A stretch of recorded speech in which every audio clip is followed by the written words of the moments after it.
Hi hello ನಮಸ್ತೆ ಎಲ್ಲರಿಗೂ inform media ಜಗತ್ತು ಚಾನಲಿನ ಮತ್ತೊಂದು ವಿಡಿಯೋಗೆ ಸ್ವಾಗತ ಸುಸ್ವಾಗತ. ಸ್ನೇಹಿತರೆ, ಎಲ್ಲರೂ ಹೇಗಿದ್ದೀರಾ? ಎಲ್ಲರೂ ಚೆನ್ನಾಗಿದ್ದೀರಾ ಅಂದ್ಕೊಂಡಿದ್ದೀನಿ. ಹೋಪ್ ನಾನು ಕೂಡ ತುಂಬಾ ಚೆನ್ನಾಗಿದ್ದೀನಿ. ಎಲ್ಲರೂ ಚೆನ್ನಾಗಿದ್ದೀರಾ ಅಂದ್ಕೊಂಡು ಭಾವಿಸ್ಕೊಂಡು ಇವತ್ತಿನ ಒಂದು ವಿಡಿಯೋನ ಶುರು ಮಾಡಿಬಿಡೋಣ.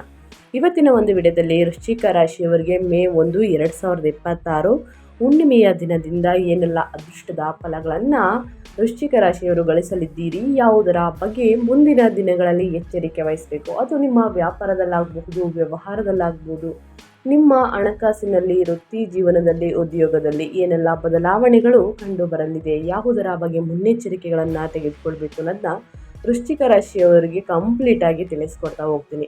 ಇದನ್ನೆಲ್ಲ ತಿಳ್ಕೋಬೇಕು, ಸಣ್ಣ ಪುಟ್ಟ ಪರಿಹಾರಗಳನ್ನೆಲ್ಲ ಫಾಲೋ ಅಪ್ ಮಾಡಬೇಕು ಅಂದರೆ ಎಲ್ಲೂ ಕೂಡ ವಿಡನ್ನ ಸ್ಕಿಪ್ ಮಾಡಬಾರ್ದು. ಅಂದರೆ ವಿಡನ್ನ ಕಟ್ ಮಾಡಿ ಓಡಿಸ್ಕೊಂಡು ಹೋಗಿ ನೋಡ್ತೀರಾ, ಇದು ಫುಲ್ ಇನ್ಫಾರ್ಮೇಷನ್ ಅರ್ಥ ಆಗಲ್ಲ. ಸೊ ಹಾಗಾಗಿ ಎಲ್ಲ ವಿಡಿಯೋದಲ್ಲೂ ತಿಳಿಸ್ತಾ ಇರ್ತೀನಿ. ಮೊದಲಿಂದ ಕೊನೆ ತನಕ ವಿಡಿಯೋನ ವಾಚ್ ಮಾಡಿ. ವಿಡಿಯೋದಲ್ಲಿ ಒಳ್ಳೆ ಮಾಹಿತಿ ಸಿಕ್ಕಿದ್ದಲ್ಲಿ ತಪ್ಪದೆ ವಿಡಿಯೋಗೊಂದು ಲೈಕ್ ಕೊಟ್ಟು, ಇನ್ನೂ ನನ್ನ ಚಾನಲ್ನ ಸಬ್ಸ್ಕ್ರೈಬ್ ಮಾಡ್ಕೊಂಡಿಲ್ಲ ಅಂದರೆ ದಯವಿಟ್ಟು ಇನ್ಫಾರ್ಮಿಡಿಗೆ ಸಬ್ಸ್ಕ್ರೈಬ್ ಆಗಿ ನಿಮ್ಮ ಅಭಿಪ್ರಾಯಗಳನ್ನು ಕಮೆಂಟ್ ಬಾಕ್ಸಲ್ಲಿ ತಿಳಿಸಬಹುದು. ಯಾರೆಲ್ಲ ಸಬ್ಸ್ಕ್ರೈಬ್ ಮಾಡಿಕೊಂಡು ಪ್ರತಿನಿತ್ಯ ವಿಡಿಯೋ ವಾಚ್ ಮಾಡ್ತಿದ್ದೀರಾ ಅಂಥವರಿಗೆ ಥ್ಯಾಂಕ್ ಯು ಸೋ ಮಚ್ ಅಂತ ಹೇಳ್ತಾ ವಿಡಿಯೋದ ಕಡೆ ಗಮನ ಕೊಟ್ಬಿಡೋಣ. ಹೌದು ಸ್ನೇಹಿತರೆ, ಮೇ 1, 2026 ಬರುವಂತಹ ಹುಣ್ಣಿಮೆಯು ಹಿಂದೂ ಧರ್ಮದಲ್ಲಿ ಅತ್ಯಂತ ಮಹತ್ವದ ದಿನವಾಗಿದೆ. ಇದನ್ನು ವೈಶಾಖ ಪೂರ್ಣಿಮೆ ಎಂದು ಕರೆಯಲಾಗುತ್ತಿದೆ. ಇದು ಶ್ರೀಹರಿ ವಿಷ್ಣು ಮತ್ತು ಬುಧನಿಗೆ ಸಮರ್ಪಿತವಾದಂತಹ ಪವಿತ್ರ ದಿನವಾಗಿದೆ ಅಂತಲೇ ಹೇಳಬಹುದು. ಯಾಕಂದರೆ ಈ ಹುಣ್ಣಿಮೆಯನ್ನು ವೈಶಾಖ ಪೂರ್ಣಿಮೆ ಅಥವಾ ಬುದ್ಧ ಪೂರ್ಣಿಮೆ ಎಂದು ಕರೆಯಲಾಗುತ್ತದೆ. ಮೇ 1, 2026 ಹುಣ್ಣಿಮೆಯ ಮಹತ್ವವನ್ನು ತಿಳಿಸ್ಕೊಡಿ, ವಿಶೇಷತೆಗಳನ್ನು ತಿಳಿಸ್ಕೊಡಿ ಅಂದರೆ ಖಂಡಿತವಾಗಿಯೂ ತಿಳಿಸ್ಕೊಡ್ತೀನಿ. ವೈಶಾಖ ಪೂರ್ಣಿಮೆ ಸ್ನೇಹಿತರೆ, ಬುದ್ಧ ಪೂರ್ಣಿಮೆ ಈ ದಿನವು ವಿಷ್ಣುವಿನ ಪ್ರಿಯವಾದ ತಿಂಗಳುಗಳಲ್ಲಿ ಬರುವುದರಿಂದ ವಿಷ್ಣು ಪೂಜೆ, ಜಪ, ತಪಸ್ಸು ಮತ್ತು ದಾನಗಳಿಗೆ ವಿಶೇಷ ಫಲ ಸಿಗಲಿದೆ. ಆಧ್ಯಾತ್ಮಿಕ ಮತ್ತು ಶಾಂತಿ, ಈ ದಿನದಂದು ಉಪವಾಸ ಮತ್ತು ಪೂಜೆಯನ್ನು ಮಾಡುವುದರಿಂದ ಮಾನಸಿಕ ಶಾಂತಿ, ಸಮೃದ್ಧಿ ಮತ್ತು ಧನಾತ್ಮಕ ಶಕ್ತಿ ಜೀವನದಲ್ಲಿ ಬರುತ್ತದೆ. ಇನ್ನು ದಾನದ ಮಹತ್ವವನ್ನು ತಿಳಿಸೋದಾದರೆ, ಪವಿತ್ರ ನದಿಗಳಲ್ಲಿ ಸ್ನಾನ ಮಾಡುವುದು ಮತ್ತು ಬಡವರಿಗೆ ದಾನ ಮಾಡುವುದು ಪಾಪಗಳನ್ನು ನಾಶಪಡಿಸುತ್ತದೆ ಎಂದು ನಂಬಲಾಗಿದೆ. ಜ್ಯೋತಿಷ್ಯದ ಪ್ರಕಾರ 2026 ಈ ಹುಣ್ಣಿಮೆಯು ಶುಕ್ರವಾರದಂದು ಬರುವುದರಿಂದ ಇದು ವಿಶೇಷ ಮಂಗಳಕರ ಫಲಗಳನ್ನು ನೀಡಲಾಗಿದೆ. ಇನ್ನು 2026 ಮೇ 1 ಹುಣ್ಣಿಮೆಯ ಸಮಯವನ್ನು ತಿಳಿಸ್ಕೊಡಿ ಅಂತ ಸಾಕಷ್ಟು ಕೇಳ್ತಾ ಇರ್ತೀರ ಸ್ನೇಹಿತರೆ. ಸೊ ಹಾಗಾಗಿ ಹುಣ್ಣಿಮೆಯ ಆರಂಭ ಬಂದು ಏಪ್ರಿಲ್ 30ನೇ ತಾರೀಕು ಗಮನದಲ್ಲಿಟ್ಕೊಳ್ಳಿ. 2026 ಏಪ್ರಿಲ್ 30 ರಾತ್ರಿ 9:12ಕ್ಕೆ ಆರಂಭವಾಗುತ್ತದೆ. ಇನ್ನು ಹುಣ್ಣಿಮೆಯ ಮುಕ್ತಾಯ ಬಂದು ಅಂದರೆ ಕೊನೆಗೊಳ್ಳುವುದು ಮೇ 1, 2026 ರಾತ್ರಿ 10:52ಕ್ಕೆ ಕೊನೆಗೊಳ್ಳಲಿದೆ ಅಂತಲೇ ಹೇಳಬಹುದು. ಇನ್ನು ಪೂಜೆ ಮತ್ತು ಸ್ನಾನವನ್ನು ಮಾಡಿ. ಮೇ 1, 2026 ಸ್ನಾನ, ಉಪವಾಸ, ಪೂಜೆಯನ್ನು ಮಾಡುವುದು ಶುಭಕರವಾಗಿರುತ್ತದೆ. ಈ ದಿನದಂದು ವಿಷ್ಣು ಸಹಸ್ರನಾಮ ಪಠಿಸುವುದು ಮತ್ತು ಸತ್ಯನಾರಾಯಣ ಪೂಜೆ ಮಾಡುವುದು ಶ್ರೇಷ್ಠವೆಂದು ಪರಿಗಣಿಸಲಾಗಿದೆ. ಒಟ್ಟಾರೆಯಾಗಿ ಹೇಳಬೇಕು ಅಂದರೆ ಸ್ನೇಹಿತರೆ, ಈ ದಿನ ಪೂಜೆ, ಪುನಸ್ಕಾರಗಳು, ದಾನ, ಧರ್ಮದಲ್ಲಿ ಸ್ನೇಹಿತರೆ ತೊಡಗಿಸಿಕೊಂಡರೆ ಸಾಕಷ್ಟು ಅದೃಷ್ಟದ ಫಲಗಳನ್ನು ನಿಮ್ಮ ಜೀವನದಲ್ಲಿ ನೋಡಲಿದ್ದೀರಿ ಅಂತಲೇ ಹೇಳ್ಬೋದು. ಹಾಗಿದ್ರೆ ವೃಶ್ಚಿಕ ರಾಶಿಯವರು ಮೇ 1ರಿಂದ ಹುಣ್ಣಿಮೆಯ ದಿನದಿಂದ ಏನೆಲ್ಲ ಅದೃಷ್ಟದ ಫಲಗಳನ್ನು ಗಳಿಸಲಿದ್ದೀರಿ, ಯಾವುದರ ಬಗ್ಗೆ ಎಚ್ಚರಿಕೆ ವಹಿಸಬೇಕು ಅನ್ನೋದನ್ನ ಕಂಪ್ಲೀಟಾಗಿ ಇದೇ ವಿಡಿಯೋದಲ್ಲಿ ತಿಳಿಸ್ಕೊಡ್ತೀನಿ. ದಯವಿಟ್ಟು ಇನ್ನೂ ವಿಡಿಯೋಗೆ ಲೈಕ್ ಮಾಡಿಲ್ಲ ಅಂದರೆ ಲೈಕ್ ಮಾಡಿ, ಸಬ್ಸ್ಕ್ರೈಬ್ ಆಗಿಲ್ಲ ಅಂದರೆ ಇನ್ಫಾರ್ಮ್ ಮೀಡಿಯಾಗೆ ಸಬ್ಸ್ಕ್ರೈಬ್ ಆಗಿ ನಿಮ್ಮ ಅಭಿಪ್ರಾಯವನ್ನು ಕಮೆಂಟ್ ಬಾಕ್ಸಲ್ಲಿ ತಿಳಿಸಬಹುದು. ಯಾರೆಲ್ಲ ಸಬ್ಸ್ಕ್ರೈಬ್ ಮಾಡ್ಕೊಂಡಿದ್ದೀರಾ ಅವರಿಗೆ ಮತ್ತೊಮ್ಮೆ ಥ್ಯಾಂಕ್ ಯು ಸೋ ಮಚ್ ಅಂತ ಹೇಳ್ತಾ ವಿಡಿಯೋದ ಕಡೆ ಗಮನ ಕೊಟ್ಬಿಡೋಣ. ಈ ಅದೃಷ್ಟ ರಾಶಿ ನಿಮ್ಮ ಕುಟುಂಬದಲ್ಲಿ ಅಥವಾ ನಿಮ್ಮ ಸ್ನೇಹಿತರಲ್ಲಿ ನಿಮ್ಮ ಹಿತೈಷಿಗಳು ಯಾರೇ ಆಗಿದ್ದರೂ ಕೂಡ ಅವ್ರಿಗೆ ವಿಡಿಯೋವನ್ನು ಶೇರ್ ಮಾಡಿ. ನಿಮ್ಮ ಕಡೆಯಿಂದ ಅದೃಷ್ಟದ ಭವಿಷ್ಯವನ್ನು ಅವರು ಕೂಡ ತಿಳ್ಕೊಂಡಂಗಾಗುತ್ತೆ. ಓಕೆ ಸ್ನೇಹಿತರೆ, ಮೇ ತಿಂಗಳಲ್ಲಿ ಆಂತರಿಕ ಸಂಘರ್ಷಗಳು ಮತ್ತು ವೃತ್ತಿ ಜೀವನದಲ್ಲಿ ಐತಿಹಾಸಿಕ ಯಶಸ್ಸು ಅಂತಲೇ ಹೇಳ್ಬೋದು. ಮೇ 2026 ವೃಶ್ಚಿಕ ರಾಶಿಯವರ ಮಾನಸಿಕ ಸ್ಥೈರ್ಯವನ್ನು ಆಳವಾಗಿ ಪರೀಕ್ಷಿಸುವಂತಹ ತಿಂಗಳಾಗಿದೆ. ಅದೇ ಸಮಯದಲ್ಲಿ ಅವರಿಗೆ ಅದ್ಭುತವಾದ ವಿಜಯಗಳನ್ನು ಸಹ ನೀಡುತ್ತದೆ. ಹೊಸ ಶೈಕ್ಷಣಿಕ ವರ್ಷದ ಆರಂಭದೊಂದಿಗೆ ಮೇ 2 ನಿಮ್ಮ ಲಗ್ನಾಧಿಪತಿಯಾದ ಮಂಗಳನು ನಿಮ್ಮ 5ನೇ ಮನೆಯಾದ ಮೀನರಾಶಿಯನ್ನು ಪ್ರವೇಶಿಸುತ್ತಾನೆ. ಅಲ್ಲಿ ಅವನು ಶನಿಯೊಂದಿಗೆ ಸೇರುತ್ತಾನೆ. ಈ ತಿಂಗಳಲ್ಲಿ ನೀಚ ಬುಧನು ಸ್ನೇಹಿತರೆ ಸಹ ಜೋಡಣೆಗೆ ಸೇರುತ್ತಾರೆ. 5ನೇ ಮನೆಯಲ್ಲಿನ ಈ ಗ್ರಹಗಳ ಯುದ್ಧವು ನಿಮ್ಮನ್ನು ಮಾನಸಿಕ ಗೊಂದಲದಿಂದ ಕಾಡುತ್ತದೆ.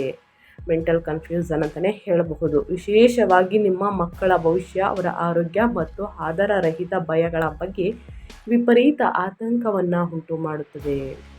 ಆದರೆ ನಿರಾಶೆಗೊಳ್ಳಬೇಡಿ ಸ್ನೇಹಿತರೆ. ಮೇ ತಿಂಗಳು ನಿಮಗೆ ಅತ್ಯಂತ ಅದೃಷ್ಟದ ಫಲಗಳನ್ನು ನೀಡುವಂತಹ ತಿಂಗಳು ಅಂತಲೇ ಹೇಳ್ಬೋದು. ನಿಮ್ಮ 10ನೇ ಮನೆಯಲ್ಲಿ ಕರ್ಮಾಧಿಪತಿಯಾದ ಸೂರ್ಯ ನಿಮ್ಮ 6ನೇ ಮನೆಯಲ್ಲಿ ಮೇಷರಾಶಿಯಲ್ಲಿ ಉಚ್ಚ ಸ್ಥಿತಿಯನ್ನು ತಲುಪುತ್ತಾನೆ. ಇದು ನಿಮ್ಮ ವೃತ್ತಿಪರ ಜೀವನದಲ್ಲಿ ಒಂದು ಬೃಹತ್ ತಿರುವನ್ನು ಸೂಚಿಸುತ್ತದೆ. ಕಚೇರಿಯಲ್ಲಿ ನಿಮ್ಮ ಶತ್ರುಗಳು ನಿಮ್ಮ ಮುಂದೆ ನಿಲ್ಲಲು ಸಾಧ್ಯವಾಗುವುದಿಲ್ಲ. ಇದಲ್ಲದೆ ಮೇ ದ್ವಿತೀಯಾರ್ಧದಲ್ಲೂ ಕೂಡ ನಿಮ್ಮ 7ನೇ ಅಧಿಪತಿಯಾದ ಶುಕ್ರನು ತನ್ನ ಸ್ವಂತ ರಾಶಿಯಾದ ಋಷಭವನ್ನು ಅಂದರೆ 7ನೇ ಮನೆಯನ್ನು ಪ್ರವೇಶಿಸುತ್ತಾನೆ. ಇದು ನಿಮ್ಮ ಪಾಲುದಾರಿಕೆ ವ್ಯವಹಾರಗಳನ್ನು ಗಗನಕ್ಕೇರಿಸುತ್ತದೆ ಮತ್ತು ನಿಮ್ಮ ವೈವಾಹಿಕ ಜೀವನಕ್ಕೆ ಮತ್ತೆ ವಸಂತದ ಅರಳುವಿಕೆಯನ್ನು ತರುತ್ತದೆ ಅಂತಲೇ ಹೇಳಬಹುದು. ಒಟ್ಟಾರೆಯಾಗಿ ಮೇ 1ರಿಂದ ಸ್ನೇಹಿತರೆ ನಿಮ್ಮ ವ್ಯಾಪಾರ ವ್ಯವಹಾರದಲ್ಲಿ, ಉದ್ಯೋಗದಲ್ಲಿ, ನಿಮ್ಮ ಹೆಲ್ತ್ ಬಗ್ಗೆ, ಮಕ್ಕಳ ಭವಿಷ್ಯದ ಬಗ್ಗೆ, ಕುಟುಂಬದ ಬಗ್ಗೆ ಒಟ್ಟಾರೆಯಾಗಿ ಏನೆಲ್ಲ ನೋಡಲಿದ್ದೀರಿ ಅದನ್ನ ತಿಳಿಸ್ಕೊಟ್ಟಿದ್ದೀನಿ. ಇವಾಗ ಒಂದೊಂದಾಗಿ ತಿಳಿಸೋದಾದರೆ, ಗ್ರಹಗಳ ಸಂಚಾರದ ಸಮಯದಲ್ಲಿ ಯಾವ ಬಗ್ಗೆ ಎಚ್ಚರಿಕೆ ವಹಿಸಬೇಕು ಅನ್ನೋದನ್ನ ತಿಳಿಸ್ಕೊಡ್ತಾ ಹೋಗ್ತೀನಿ ಬನ್ನಿ.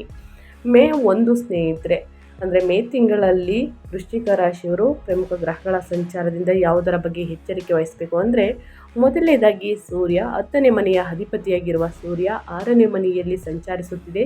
ಇದರ ಪ್ರಭಾವ ಹೇಗಿರಲಿದೆ ಅಂದರೆ ಅಮೋಘ ವೃತ್ತಿ ಯಶಸ್ಸು, ಶತ್ರುಗಳ ನಾಶ, ಅನುಕೂಲಕರ ಸರ್ಕಾರಿ ವ್ಯವಹಾರಗಳು ಅಂತಲೇ ಹೇಳಬಹುದು. ಇನ್ನು ಶುಕ್ರ 7 ಮತ್ತು 12ನೇ ಮನೆಯ ಅಧಿಪತಿಯಾಗಿರುವ ಶುಕ್ರ 7ನೇ ಮನೆಯಲ್ಲಿ ಸಂಚರಿಸುತ್ತಿದೆ. ಮಾಲವ್ಯ ಯೋಗ, ವೈವಾಹಿಕ ಆನಂದ, ವ್ಯಾಪಾರ ವಿಸ್ತರಣೆ, ವಿದೇಶಿ ಪ್ರಯಾಣ ಅಂತಲೇ ಹೇಳಬಹುದು. ಇನ್ನು ಬುಧ 8 ಮತ್ತು 11ನೇ ಮನೆಯ ಅಧಿಪತಿಯಾಗಿರುವ ಬುಧ 5ನೇ ಮನೆಯಲ್ಲಿ ಸಂಚರಿಸುತ್ತಿದೆ. ಸ್ನೇಹಿತರೆ, ಹೂಡಿಕೆಯಲ್ಲಿ ನಷ್ಟವಾಗಬಹುದು, ಬಹಳಷ್ಟು ಎಚ್ಚರಿಕೆ ವಹಿಸಬೇಕು. ಸ್ನೇಹಿತರೊಂದಿಗೆ ತಪ್ಪು ಗ್ರಹಿಕೆಗಳು, ವಿದ್ಯಾರ್ಥಿಗಳಿಗೆ ಏಕಾಗ್ರತೆಯ ಕೊರತೆ ಉಂಟಾಗಲಿದೆ. ಸೊ ಹಾಗಾಗಿ ಯಾವುದರ ಬಗ್ಗೆ ಎಚ್ಚರಿಕೆ ವಹಿಸಬೇಕು ಅನ್ನೋದನ್ನ ತಿಳಿಸ್ಕೊಡ್ತಾ ಇದ್ದೀನಿ. ಇನ್ನು ಶನಿ 3 ಮತ್ತು 4ನೇ ಮನೆಯ ಅಧಿಪತಿಯಾಗಿರುವ ಶನಿ 5ನೇ ಮನೆಯಲ್ಲಿ ಸಂಚರಿಸುತ್ತಿದೆ. ನಿರಾಶಾವಾದಿ ಆಲೋಚನೆಗಳು, ಪ್ರೇಮ ವ್ಯವಹಾರಗಳಲ್ಲಿ ವಿಳಂಬ, ರಿಯಲ್ ಎಸ್ಟೇಟ್ ಬಗ್ಗೆ ಕಾಳಜಿ ವಹಿಸಬೇಕು. ಇನ್ನು ಅದೇ ರೀತಿ ಕೊನೆಯದಾಗಿ ಮಂಗಳ 1 ಮತ್ತು 6ನೇ ಮನೆಯ ಅಧಿಪತಿಯಾಗಿರುವಂತಹ ನಿಮ್ಮ ಲಗ್ನಾಧಿಪತಿಯಾಗಿರುವಂತಹ ಮಂಗಳ 5ನೇ ಮನೆಯಲ್ಲಿ ಸಂಚರಿಸುತ್ತಿದೆ. ಮಾನಸಿಕ ಆತಂಕ, ಕೋಪ, ಮಕ್ಕಳಿಗೆ ಸಂಬಂಧಿಸಿದ ಸಮಸ್ಯೆಗಳು, ಹೊಟ್ಟೆ ಸಂಬಂಧಿತ ತೊಂದರೆಗಳು ಉಂಟಾಗಬಹುದು. ಏನೆಲ್ಲ ಬದಲಾವಣೆಯನ್ನು ಗ್ರಹಗಳು ನೀಡಲಿದೆ, ಯಾವುದರ ಬಗ್ಗೆ ಎಚ್ಚರಿಕೆ ವಹಿಸಬೇಕು ಅನ್ನೋದನ್ನ ತಿಳಿಸ್ಕೊಟ್ಟಿದ್ದೀನಿ. ಅದರ ಪ್ರಭಾವ ಹೇಗಿರಲಿದೆ, ಪ್ರತಿಯೊಂದು ಗ್ರಹಗಳ ಪ್ರಭಾವವನ್ನು ತಿಳಿಸಿದ್ದೀನಿ ಸ್ನೇಹಿತರೆ. ಇನ್ನೇನು ನಿಮ್ಮ ವ್ಯಾಪಾರ ವ್ಯವಹಾರದ ಬಗ್ಗೆ ಏನೆಲ್ಲ ಬದಲಾವಣೆಗಳನ್ನು ಸೂಚಿಸಲಿದೆ ಅನ್ನೋದನ್ನ ನೋಡ್ತಾ ಹೋಗೋಣ. ಉದ್ಯೋಗ ವೃತ್ತಿ ಜೀವನದ ಬಗ್ಗೆ ಹೇಳೋದಾದರೆ ಸ್ನೇಹಿತರೆ, ಮೇ ತಿಂಗಳು ಉದ್ಯೋಗಸ್ಥ ವೃತ್ತಿಪರರಿಗೆ ಅಂದರೆ ವೃಶ್ಚಿಕ ರಾಶಿಯ ಉದ್ಯೋಗಸ್ಥರಿಗೆ ಅದ್ಭುತ ಅವಕಾಶಗಳನ್ನು ತರುತ್ತದೆ. ಈ ತಿಂಗಳಲ್ಲಿ ನಿಮ್ಮ 10ನೇ ಮನೆಯ ಅಧಿಪತಿಯಾಗಿರುವ ವೃತ್ತಿಕಾರಕ ಸೂರ್ಯ ನಿಮ್ಮ 6ನೇ ಮನೆಯಲ್ಲಿ ರೋಗ, ಶತ್ರು ಸೇವೆಯ ಮನೆ ಅಂತಲೇ ಹೇಳಬಹುದು ಉಚ್ಚ ಸ್ಥಿತಿಯನ್ನು ತಲುಪುತ್ತಾನೆ. ಜ್ಯೋತಿಷ್ಯದ ತತ್ವಗಳ ಪ್ರಕಾರ ಪಾಪದ ಗ್ರಹವು ಪಾಪ ಸ್ಥಾನದಲ್ಲಿ ಅಂದರೆ 6ನೇ ಮನೆಯಲ್ಲಿ ಉಚ್ಚನಾಗುವುದು ಅಸಾಧಾರಣವಾದಂತಹ ಶತ್ರುಜಯವನ್ನು, ಶತ್ರುಗಳ ಮೇಲೆ ಸಂಪೂರ್ಣ ವಿಜಯವನ್ನು ನೀಡುತ್ತದೆ. ಹಿಂದೆ ಅಸ್ತಿತ್ವದಲ್ಲಿದ್ದಂತಹ ಯಾವುದೇ ಆಫೀಸ್ ಪಾಲಿಟಿಕಲ್ಸ್ ಅಥವಾ ಪಿತೂರಿಗಳು ಸಂಪೂರ್ಣವಾಗಿ ಚೂರು ಚೂರಾಗುತ್ತವೆ ಅಂತಲೇ ಹೇಳಬಹುದು. ನಿಮ್ಮ ಮೇಲಧಿಕಾರಿಗಳು ನಿಮ್ಮ ಕಾರ್ಯಕ್ಷಮತೆಯಿಂದ ಮಂತ್ರಮುಗ್ಧರಾಗುತ್ತಾರೆ ಮತ್ತು ನಿಮಗೆ ಬಡ್ತಿ ಅಥವಾ ಇನ್ಕ್ರಿಮೆಂಟನ್ನು ಪ್ರಕಟಿಸುತ್ತಾರೆ. ಸರ್ಕಾರಿ ನೌಕರರು ಅಥವಾ ರಕ್ಷಣೆ, ಪೊಲೀಸ್ ಅಥವಾ ವೈದ್ಯಕೀಯ ಕ್ಷೇತ್ರಗಳಲ್ಲಿ ಕೆಲಸ ಮಾಡುವವರು ಅಸಾಧಾರಣ ಅಧಿಕಾರವನ್ನು ಪಡೆಯುತ್ತಾರೆ. ಅದಿಯಾಗೂ 5ನೇ ಮನೆಯಿಂದ ಮಂಗಳನ ದೃಷ್ಟಿಯಿಂದಾಗಿ ನಿಮ್ಮ ಆಲೋಚನೆಗಳು ಬಹಳ ವೇಗವಾಗಿ ಚಲಿಸುತ್ತವೆ. ಅವುಗಳನ್ನು ಕಾರ್ಯಗತಗೊಳಿಸುವಾಗ ನಿಮ್ಮ ಸಹೋದ್ಯೋಗಿಗಳನ್ನು ನಿಮ್ಮೊಂದಿಗೆ ವಿಶ್ವಾಸಕ್ಕೆ ತೆಗೆದುಕೊಂಡು ಹೋಗುವುದು ಬಹಳ ಮುಖ್ಯ. ಅದೇ ರೀತಿ ವ್ಯಾಪಾರ ವ್ಯವಹಾರದ ಬಗ್ಗೆ, ಸ್ವಯಂ ಉದ್ಯೋಗದ ಬಗ್ಗೆ, ಪಾಲುದಾರಿಕೆಯ ಬಗ್ಗೆ, ನಿಮ್ಮ ಬಿಸ್ನೆಸ್ ಬಗ್ಗೆ ಹೇಳೋದಾದರೆ, ವೃಶ್ಚಿಕ ರಾಶಿಯವರು ಮೇ ತಿಂಗಳಲ್ಲಿ ಏನೆಲ್ಲ ಬದಲಾವಣೆಗಳನ್ನು ಗ್ರಹಗಳು ಸೂಚಿಸಲಿದೆ ಅನ್ನೋದನ್ನ ನೋಡೋದಾದರೆ, ತಿಂಗಳ ಮೊದಲಾರ್ಧದಲ್ಲಿ ವ್ಯಾಪಾರ ಮಾಲೀಕರು ದೊಡ್ಡ ಹೂಡಿಕೆಗಳನ್ನು ಮಾಡುವುದನ್ನು ತಪ್ಪಿಸಲು ಬಲವಾಗಿ ಸಲಹೆ ನೀಡಲಾಗುತ್ತದೆ. 11ನೇ ಮನೆ ಲಾಭಾಧಿಪತಿಯಾದ ಬುಧನು ನೀಚ ಸ್ಥಿತಿಯಲ್ಲಿ ಇರುವುದರಿಂದ ಸ್ನೇಹಿತರೆ ಮತ್ತು ಪಾಪದ ಗ್ರಹಗಳು 5ನೇ ಮನೆಯಲ್ಲಿ ನೆಲೆಸಿರುವುದರಿಂದ ನಿಮ್ಮ ಲೆಕ್ಕಾಚಾರಗಳು ತಪ್ಪಾಗಬಹುದು. ನೀವು ಷೇರು ಮಾರುಕಟ್ಟೆ ಅಥವಾ ಊಹಾಪೋಹದ ಚಟುವಟಿಕೆಗಳಿಂದ ಕಟ್ಟುನಿಟ್ಟಾಗಿ ದೂರವಿರಬೇಕಾಗುತ್ತದೆ. ಈ ತಿಂಗಳ ದ್ವಿತೀಯಾರ್ಧದಲ್ಲಿ ನಿಮ್ಮ 7ನೇ ಅಧಿಪತಿಯಾದ ಶುಕ್ರನು ತನ್ನ ಸ್ವಂತ ರಾಶಿಯಾದ ಋಷಭವನ್ನು ಅಂದರೆ 7ನೇ ಮನೆಯನ್ನು ಪ್ರವೇಶಿಸುವುದು ನಿಮ್ಮ ವ್ಯಾಪಾರಕ್ಕೆ ಬೃಹತ್ ವರದಾನವಾಗಿದೆ. ಈ ನಿಯೋಜನೆಯು ಮಾಲವೀಯ ಯೋಗವನ್ನು ಬುಧನಿತ್ಯ ಯೋಗವನ್ನು ಸೃಷ್ಟಿಸುತ್ತದೆ. ಇದು ನಿಮ್ಮ ಉದ್ಯಮದಲ್ಲಿ ಅಸಾಧಾರಣ ಬೆಳವಣಿಗೆಯನ್ನು ಪ್ರಚೋದಿಸುತ್ತದೆ. ಹೊಸ ಪಾಲುದಾರಿಕೆಗಳು ಹೆಚ್ಚು ಲಾಭದಾಯಕವೆಂದು ಸಾಬೀತುಪಡಿಸುತ್ತವೆ. ಇದು ಸೌಂದರ್ಯ, ಫ್ಯಾಷನ್, ಹೋಟೆಲ್ ಮತ್ತು ಐಷಾರಾಮಿ ವಲಯಗಳಲ್ಲಿನ ಉದ್ಯಮಿಗಳಿಗೆ ಅಸಾಧಾರಣ ಲಾಭವನ್ನು ಗಳಿಸುವಂತಹ ಅವಧಿಯಾಗಿದೆ ಅಂತಲೇ ಹೇಳಬಹುದು. ಒಟ್ಟಾರೆಯಾಗಿ ಸ್ನೇಹಿತರೆ, ವ್ಯಾಪಾರದಲ್ಲಿ ಹೂಡಿಕೆಯನ್ನು ಮಾಡಬೇಕು ಅಂದರೆ ಯಾರನ್ನೂ ಕೂಡ ಕುರುಡರಾಗಿ ನಂಬೇಡಿ. ಯಾವುದಾದ್ರೂ ಸಹಿಯನ್ನು ಹಾಕಬೇಕು ಅಂದರೆ ಪರಿಣಿತರ ಸಲಹೆಗಳನ್ನು ತೆಗೆದುಕೊಂಡು ಸಹಿಯನ್ನು ಹಾಕಿ, ಯಾಕಂದರೆ ಮೋಸ ಹೋಗುವಂತಹ ಚಾನ್ಸಸ್ ಇರುತ್ತದೆ. ಹೂಡಿಕೆಯನ್ನು ಮಾಡಬೇಕು ಅಂದರೆ ಸ್ನೇಹಿತರೆ, ಮುಂದಿನ ದಿನಗಳಲ್ಲಿ ಲಾಭ ನೋಡುವುದಕ್ಕೆ ಹೂಡಿಕೆಯನ್ನು ಮಾಡ್ತೀರಾ. ಸೊ ಹಾಗಾಗಿ ಬಹಳಷ್ಟು ಎಚ್ಚರಿಕೆಯಿಂದ ಹೂಡಿಕೆಯನ್ನು ಮಾಡಿ ವೃಶ್ಚಿಕ ರಾಶಿಯವರು ಅಂತ ಹೇಳ್ತಾ, ಇನ್ನು ಮುಂದಿನದಾಗಿ ನಿಮ್ಮ ಫೈನಾನ್ಸ್ ಬಗ್ಗೆ, ನಿಮ್ಮ ಹಣಕಾಸಿನ ಬಗ್ಗೆ ಹೇಳೋದಾದರೆ ಏನೆಲ್ಲ ಬದಲಾವಣೆಯನ್ನು ಗ್ರಹಗಳು ಸೂಚಿಸಲಿದೆ, ಯಾವುದರ ಬಗ್ಗೆ ಎಚ್ಚರಿಕೆ ವಹಿಸಬೇಕು ಅನ್ನೋದಾದರೆ, ಆರ್ಥಿಕವಾಗಿ ಈ ತಿಂಗಳು ಮಿಶ್ರ ಫಲಿತಾಂಶಗಳನ್ನು ನೀಡುತ್ತದೆ. ನಿಮ್ಮ 2ನೇ ಧನಾಧಿಪತಿಯಾದ ಗುರು 8ನೇ ಮನೆಯಲ್ಲಿ ಧನಸ್ಥಾನದಲ್ಲಿ ಇರುವುದರಿಂದ ಬರಬೇಕಾದಂತಹ ಹಣವು ವಿಳಂಬವಾಗಬಹುದು, ಅಥವಾ ನೀವು ಅನಿರೀಕ್ಷಿತ ಖರ್ಚುಗಳನ್ನು ಎದುರಿಸಬಹುದು. 5ನೇ ಮನೆಯಲ್ಲಿ ಮಂಗಳ, ಶನಿ, ಬುಧ ಸಂಯೋಗದಿಂದ, ಈ 3 ಗ್ರಹಗಳ ಸಂಯೋಗದಿಂದ ಸ್ನೇಹಿತರಿಗೆ ನೀಡಿದ ಸಾಲದ ಹಣವನ್ನು ವಸೂಲಿ ಮಾಡುವುದು ತುಂಬ ಕಷ್ಟಕರವಾಗುತ್ತದೆ. ಅದ್ಯಾಗೋ ಮೇ ತಿಂಗಳ ನಂತರ 6ನೇ ಮನೆಯಲ್ಲಿ ಉಚ್ಚ ಸೂರ್ಯನಿಗೆ ಧನ್ಯವಾದಗಳನ್ನು ಹೇಳಬೇಕಾಗುತ್ತದೆ. ನಿಮ್ಮ ಹಳೆಯ ಸಾಲಗಳನ್ನು ತೀರಿಸಲು ಬೇಕಾದ ಹಣವನ್ನು ನಿಮ್ಮ ಉದ್ಯೋಗದ ಮೂಲಕ ವ್ಯವಸ್ಥೆಗೊಳಿಸಲಾಗುತ್ತದೆ. ಬ್ಯಾಂಕ್ಗಳಿಂದ ನೀವು ನಿರೀಕ್ಷಿಸುತ್ತಿದ್ದಂತಹ ಸಾಲಗಳು ಮಂಜೂರಾಗುತ್ತವೆ. ಇದೇ ತಿಂಗಳ ನಂತರ ಸ್ನೇಹಿತರೆ, ಶುಕ್ರನ ಬಲವು ನಿಮ್ಮ ಆರ್ಥಿಕ ಒತ್ತಡವನ್ನು ಗಮನಾರ್ಹವಾಗಿ ಕಡಿಮೆ ಮಾಡುತ್ತದೆ ಅಂತಲೇ ಹೇಳಬಹುದು. ಹಣಕಾಸಿನ ವಿಚಾರದಲ್ಲೂ ಕೂಡ ಯಾರನ್ನೂ ಕುರುಡರಾಗಿ ನಂಬೇಡಿ ಸ್ನೇಹಿತರೆ. ಅದು ನಿಮ್ಮ ಸ್ನೇಹಿತರಾಗಲಿ ಅಥವಾ ನಿಮ್ಮ ಕುಟುಂಬದವರಾಗಲಿ, ನಿಮ್ಮ ಯಾರೇ ಆಗಲಿ, ಹೊರಗಿನವರಾಗಲಿ, ಯಾರನ್ನು ಕೂಡ ಕುರುಡರಾಗಿ ನಂಬೇಡಿ. ಸಾಲ ಕೊಡುವುದು, ಸಾಲ ತೆಗೆದುಕೊಳ್ಳುವುದು ಈ ತಿಂಗಳು ಸೂಕ್ತವಲ್ಲ ವೃಶ್ಚಿಕ ರಾಶಿಯವರಿಗೆ. ಇನ್ನು ನಿಮ್ಮ ಹೆಲ್ತ್ ಬಗ್ಗೆ ಹೇಳೋದಾದರೆ, ನಿಮ್ಮ ಆರೋಗ್ಯದಲ್ಲಿ ಏನೆಲ್ಲ ಬದಲಾವಣೆಗಳನ್ನು ಗ್ರಹಗಳು ಸೂಚಿಸಲಿದೆ, ಯಾವುದರ ಬಗ್ಗೆ ಎಚ್ಚರಿಕೆ ವಹಿಸಬೇಕು ಅಂದರೆ, ನಿಮ್ಮ ಲಗ್ನಾಧಿಪತಿಯಾದ ಮಂಗಳನು ಜಲತತ್ವದ ರಾಶಿಯಾದ ಸ್ನೇಹಿತರೆ ಮೀನದಲ್ಲಿ 5ನೇ ಮನೆಯಲ್ಲಿ ಶನಿಯೊಂದಿಗೆ ಸೇರಲಿದ್ದಾರೆ. ಈ ಸಂಯೋಜನೆಯು ನಿಮಗೆ ಜೀರ್ಣಕಾರಿ ಸಮಸ್ಯೆಗಳು, ಗ್ಯಾಸ್ಟ್ರಿಕ್ ತೊಂದರೆಗಳು, ಹೊಟ್ಟೆಯ ಉಬ್ಬರ ಅಥವಾ ಹೊಟ್ಟೆ ನೋವುಗಳು ಕಾಣಿಸ್ಕೊಳ್ಬಹುದು. ಈ ತೊಂದರೆಯಿಂದ ನೀಡಲಾಗುತ್ತದೆ ಅಂತಲೇ ಹೇಳಬಹುದು. ಮಾನಸಿಕ ಶಾಂತಿಯು ಕೊರತೆ ಇರುತ್ತದೆ ಮತ್ತು ಸಣ್ಣ ಪುಟ್ಟ ವಿಷಯಗಳಿಗೂ ಕೂಡ ನೀವು ಹಠಾತ್ ಕೋಪ ಮತ್ತು ಕಿರಿಕಿರಿಯನ್ನು ಅನುಭವಿಸಬಹುದು. ಈ ತಿಂಗಳಲ್ಲಿ ಸೂರ್ಯನ ಉಚ್ಚ ಸ್ಥಿತಿಯು ನಿಮ್ಮ ರೋಗ ನಿರೋಧಕ ಶಕ್ತಿಯನ್ನು ನಾಟಕೀಯವಾಗಿ ಹೆಚ್ಚಿಸುತ್ತದೆ. ದೀರ್ಘಕಾಲದ ಕಾಯಿಲೆಗಳಿಂದ ಪರಿಹಾರವನ್ನು ನೀಡುತ್ತದೆ. ಅದಿಯಾಗೋ ಸೂರ್ಯನ ತೀವ್ರವಾದ ಶಾಖವು ನಿಮ್ಮ ದೇಹದಲ್ಲಿ ಉಷ್ಣಾಂಶವನ್ನು ಅಂದರೆ ಪಿತ್ತವನ್ನು ಹೆಚ್ಚಿಸಬಹುದು. ಟೀ, ಕಾಫಿಯನ್ನು ಕುಡಿಯೋರು ಸ್ವಲ್ಪ ಅವಾಯ್ಡ್ ಮಾಡಿ ಸ್ನೇಹಿತರೆ. ಸಾಕಷ್ಟು ನೀರನ್ನು ಕುಡಿಯಿರಿ. ಖಾಲಿ ಹೊಟ್ಟೆಗೆ ನೀರನ್ನು ಕುಡಿಯುವುದರಿಂದನೂ ಕೂಡ ಪಿತ್ತ ಕಡಿಮೆಯಾಗಲಿದೆ. ಮತ್ತು ತಂಪಾಗಿಸುವ ಹೈಡ್ರೇಟಿಂಗ್ ಆಹಾರಗಳನ್ನು ಸೇವಿಸುವುದು ಅತ್ಯಂತ ಅವಶ್ಯಕವಾಗಿದೆ ಅಂತಲೇ ಹೇಳ್ಬೋದು. ಸೂರ್ಯನ ತಾಪ ಜಾಸ್ತಿ ಇರುವ ಕಾರಣ ಚೆನ್ನಾಗಿ ನೀರನ್ನು ಕುಡಿಯಿರಿ. ಹಸಿರು ತರಕಾರಿ, ಹಣ್ಣು ಹಂಪಲುಗಳನ್ನು ಚೆನ್ನಾಗಿ ಸೇವಿಸಿ. ಹೊರಗಿನ ತಿಂಡಿ, ಮಸಾಲೆಯುಕ್ತ ಊಟವನ್ನು ಆದಷ್ಟು ಕಡಿಮೆ ಮಾಡಿ. ಈ ಸಮಯದಲ್ಲಿ ನಿಮ್ಮ ಆರೋಗ್ಯದ ಬಗ್ಗೆ ಕಾಳಜಿ ವಹಿಸಿ ಅಂತ ಹೇಳ್ತಾ, ಇನ್ನು ಮುಂದಿನದಾಗಿ ಕುಟುಂಬ, ವೈಯಕ್ತಿಕ ಸಂಬಂಧಗಳ ಬಗ್ಗೆ, ನಿಮ್ಮ ಪ್ರೇಮ ಜೀವನದ ಬಗ್ಗೆ ಹೇಳೋದಾದರೆ ಏನೆಲ್ಲ ಬದಲಾವಣೆಯನ್ನು ಗ್ರಹಗಳು ಸೂಚಿಸಲಿದೆ, ಯಾವುದರ ಬಗ್ಗೆ ಎಚ್ಚರಿಕೆ ವಹಿಸಬೇಕು ಅನ್ನೋದನ್ನ ನೋಡ್ತಾ ಹೋಗೋಣ. ಕೌಟುಂಬಿಕ ಜೀವನದಲ್ಲಿ ನಿಮ್ಮ ಪ್ರಾಥಮಿಕ ಆಲೋಚನೆಗಳು ನಿಮ್ಮ ಮಕ್ಕಳ ಸುತ್ತುವಂತಹ ತಿಂಗಳು ಇದಾಗಿದೆ. ನಿಮ್ಮ 5ನೇ ಮನೆಯ ಮಕ್ಕಳ ಮನೆ ಮೇಲೆ ಪಾಪದ ಗ್ರಹಗಳ ಸಂಚಾರ, ಶನಿ, ಮಂಗಳ ಮತ್ತು ರಾಹುವಿನ ದೃಷ್ಟಿ ಸ್ನೇಹಿತರೆ ಭಾರಿ ಪ್ರಭಾವದಿಂದ ನಿಮ್ಮ ಮಕ್ಕಳ ಮೇಲೆ ಬೀರಲಿದೆ. ನಿಮ್ಮ ಮಕ್ಕಳ ಶಿಕ್ಷಣ, ಆರೋಗ್ಯ ಅಥವಾ ಅವರ ಹಠಮಾರಿ ವರ್ತನೆ ಜಾಸ್ತಿಯಾಗಲಿದೆ. ನಿಮಗೆ ತೀವ್ರ ಆತಂಕವನ್ನು ಉಂಟು ಮಾಡುತ್ತದೆ. ನೀವು ಅವರನ್ನು ಅತ್ಯಂತ ತಾಳ್ಮೆಯಿಂದ ನಿಭಾಯಿಸಬೇಕಾಗುತ್ತದೆ 1-2 ತಿಂಗಳು.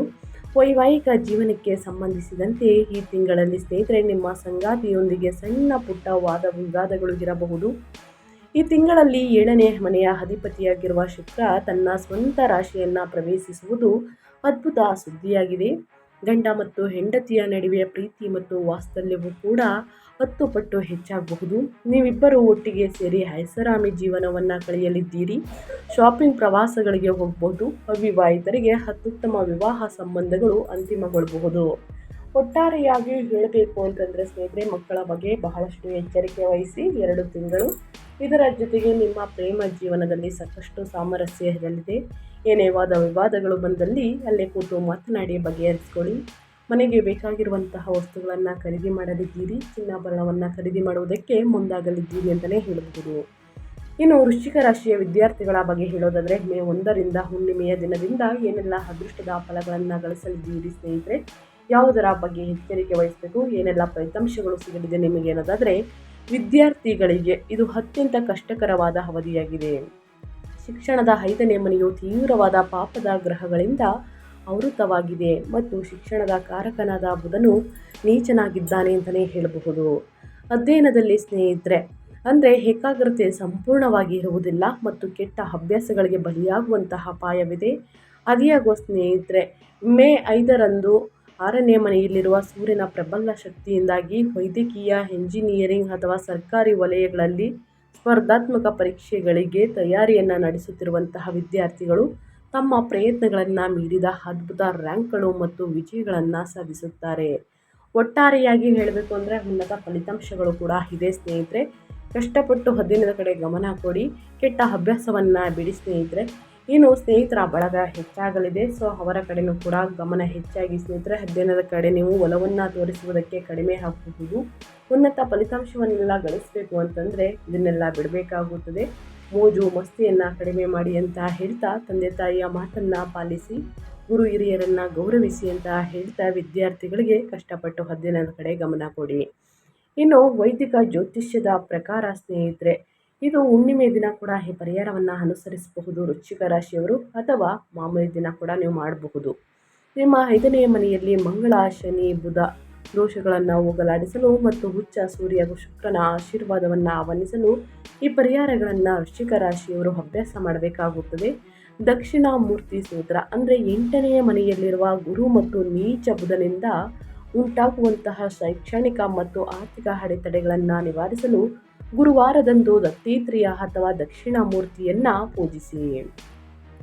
ಇನ್ನು ದಾನ ಮತ್ತು ಧರ್ಮವನ್ನು ಮಾಡಿ ಹುಣ್ಣಿಮೆ ದಿನ ಕೂಡ ಮಾಡಬಹುದು. ಮಾನಸಿಕ ಒತ್ತಡವನ್ನು ಕಡಿಮೆ ಮಾಡಲು ಶನಿವಾರದಂದು ಕಣ್ಣಿಲ್ಲದವರಿಗೆ, ದೃಷ್ಟಿಹೀನರಿಗೆ ಅಥವಾ ವೃದ್ಧರಿಗೆ ಆಹಾರವನ್ನು ದಾನ ಮಾಡಿ. ಬಟ್ಟೆ ದಾನ ಅಥವಾ ಆಹಾರ ದಾನ ಮತ್ತು ಅನ್ನದಾನ ಸ್ನೇಹಿತರೆ. ಇನ್ನು ಹಣ್ಣು ಹಂಪಲುಗಳು, ಹಣ ಸಹಾಯವನ್ನು ಮಾಡಿ. ಇದು 5ನೇ ಮನೆಯ ಶನಿ ದೋಷವನ್ನು ತಟಸ್ಥಗೊಳಿಸುತ್ತದೆ ಅಂತಲೇ ಹೇಳಬಹುದು. ಇನ್ನು ನಿಮ್ಮ ಲಗ್ನಾಧಿಪತಿಯಾದ ಮಂಗಳನನ್ನು ಅಂದರೆ ಕುಜನನ್ನು ಸ್ಥಿರಗೊಳಿಸಲು ಮತ್ತು ಮಕ್ಕಳಿಗೆ ಸಂಬಂಧಿಸಿದ ಅಡೆತಡೆಗಳು, ತೊಂದರೆಗಳನ್ನು ತೆಗೆದುಹಾಕಲು ಪ್ರತಿ ಮಂಗಳವಾರ ಸುಬ್ರಹ್ಮಣ್ಯ ಅಷ್ಟಕವನ್ನು ಪಠಿಸಿ. ಇನ್ನು ಮಂಗಳವಾರದಂದು ಅಥವಾ ಪ್ರತಿದಿನ ಸ್ನೇಹಿತರೆ ಹನುಮಾನ್ ಚಾಲಿಸವನ್ನು ಹೇಳುವುದರಿಂದನೂ ಕೂಡ ವಿದ್ಯಾರ್ಥಿಗಳಿಗೆ ಏಕಾಗ್ರತೆ, ಆಸಕ್ತಿ ಹೆಚ್ಚಾಗಲಿದೆ. ಭಯ, ಆತಂಕ, ನಿರ್ಭಯ ಏನೇ ಇದ್ರೂ ಕೂಡ ನಿವಾರಣೆಯಾಗಲಿದೆ. ಸೊ ಹಾಗಾಗಿ ಸಣ್ಣ ಪುಟ್ಟ ಪರಿಹಾರವನ್ನು ವೃಶ್ಚಿಕ ರಾಶಿಯವರು ಮಾಡಿ ಅಂತ ಹೇಳ್ತಾ ನಾನು ವಿಡಿಯೋನ ಎಂಡ್ ಮಾಡ್ತಾ ಇದ್ದೀನಿ. ದಯವಿಟ್ಟು ಇವತ್ತಿನ ಒಂದು ವಿಡಿಯೋದಲ್ಲಿ ವೃಶ್ಚಿಕ ರಾಶಿಯವರಿಗೆ ಒಳ್ಳೆಯ ಮಾಹಿತಿ ಸಿಕ್ಕಿದ್ದಲ್ಲಿ, ಈ ವಿಡಿಯೋ ಯೂಸ್ಫುಲ್ ಅನಿಸಿದ್ದಲ್ಲಿ ವಿಡಿಯೋಗೆ ಲೈಕ್ ಮಾಡೋದನ್ನ ಮರ್ತಿದ್ರೆ ಲೈಕ್ ಮಾಡಿ. ಇನ್ನೂ ನನ್ನ ಚಾನಲ್ನ ಸಬ್ಸ್ಕ್ರೈಬ್ ಮಾಡ್ಕೊಳ್ಳೋದನ್ನೇ ನೋಡ್ತಿದ್ರೆ ಇನ್ಫಾರ್ಮೇಡಿಯಾಗೆ ಸಬ್ಸ್ಕ್ರೈಬ್ ಆಗಿ ನಿಮ್ಮ ಅಭಿಪ್ರಾಯಗಳನ್ನು ಕಮೆಂಟ್ ಬಾಕ್ಸಲ್ಲಿ ತಿಳಿಸಬಹುದು. ಯಾರೆಲ್ಲ ಸಬ್ಸ್ಕ್ರೈಬ್ ಮಾಡಿಕೊಂಡು ಪ್ರತಿನಿತ್ಯ ವಿಡಿಯೋ ವಾಚ್ ಮಾಡ್ತಿದ್ದೀರಾ ಸ್ನೇಹಿತರೆ, ಅಂಥವರಿಗೆ ಥ್ಯಾಂಕ್ ಯು ಸೋ ಮಚ್ ಅಂತ ಹೇಳ್ತಾ, ನಿಮಗೂ ಮತ್ತು ನಿಮ್ಮ ಕುಟುಂಬಕ್ಕೆ ತುಂಬಾ ಒಳ್ಳೆಯದಾಗಲಿ. ಶನಿದೇವರ ಆಶೀರ್ವಾದ, ಶಿವನ ಅನುಗ್ರಹ ನಿಮ್ಮ ಮೇಲಿರಲಿ. ಮತ್ತೊಂದು ವಿಡಿಯೋ ಜೊತೆ ಮತ್ತೊಂದು ಹೊಸ ಭವಿಷ್ಯದಲ್ಲಿ ಸಿಗ್ತೀನಿ. Thank you for watching.